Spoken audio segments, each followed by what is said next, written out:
4-5 दिन है एत जोर रे ताती बढ़ी जाइए घर बाहर कि जड़े माने सनग्लास कि मुंडे कपड़ा ना देले जाए ना पार्बार।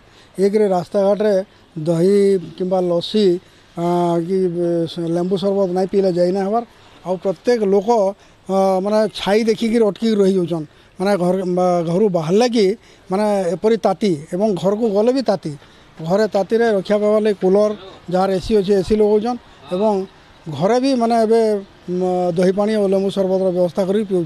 घर बाहर लगी माने तातीर लगी समस्ते कसस ये कर तथापि माने बोधे आमर सोनपुर जिला भारतर सबुठ सर्वश्रेष्ठ माने ताती ये हूँ सहरटा गणति हो घर बाहर लगी माने आम गरम ये लगी अस्त व्यस्त लगुच।